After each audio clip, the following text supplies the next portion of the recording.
But some of them make it seem like they've worked so hard to get where they are, right? Staying up late, doing homework, graduating, ultimately getting a job, making what they feel is great money, right? Not giving any credit to God at all.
What's up, geeks? It's your guy Q here, aka JGTV, and we are back with another one, guys. And before we get into the video, if you are not subscribed to this channel, stop, subscribe to the channel, give this video a like, and turn on post notifications so you can be notified every time I drop a video. So today we are in God Over Culture, and we are talking about pretty much the second part of work and promotion based on what we've been in so far. So God over culture, what does culture say about work and promotion versus what does God say, right? So we already know that culture says work hard, work harder, grind hard, grind harder, right? And make this money, right? We're all familiar with these terms. And like I said in my last video, we talked about the fact that there is some truth to all of this. However, as followers of Jesus, we are called to do things the way Jesus wants us to, not the way the world wants us to. So picking up where we left off at, work and promotion, we've been talking about regardless of how hard we work, God in his sovereignty is still ultimately over promotion. He still controls this regardless of how hard we work.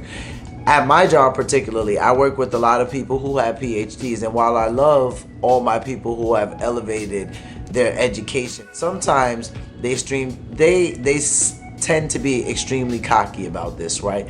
Almost as if they have a chip on their shoulder, right? Maybe, just maybe one day I'll go that far.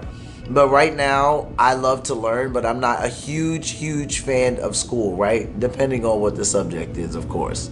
But some of them make it seem like they've worked so hard to get where they are, right? Staying up late, doing homework, graduating, ultimately getting a job, making what they feel is great money, right? Not giving any credit to God at all. So today, we're going to take a look at how sometimes hard work doesn't lead directly to promotion, but still leads to success, and God is in the midst of that while the process is taking place.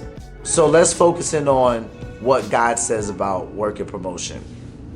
You know, a lot of times God is in the smallest things when it comes to the unbeliever to later reveal himself. So let's look at some Bible and see what it says as far as promotion and or work may go as far as God is concerned. I want to start in the book of Proverbs, right, first. And then I want to read something in Peter, and then we're going to jump back into the book of Proverbs. So check this out. Proverbs chapter 1, verses 8 to 9. This is advice to a son. But if we want to fast forward and make it more modern, we can say advice to a son, advice to a daughter, advice to a nephew, advice to someone who is close to us that we love, who we would consider this role, right, or such a role. So listen to what it says. My son, listen to your father when he corrects you, and don't ignore what your mother teaches you. What you learn from your parents will bring you honor and respect, like a crown or a gold medal. So basically what the author is saying here, we know the author is Solomon, which is one of the wisest men in the world. God said no one will ever be wiser than him. What we get from Solomon here is, hey, listen to your parents when they give you instruction, right? Don't just take it as, oh, it's mom and dad telling me what to do.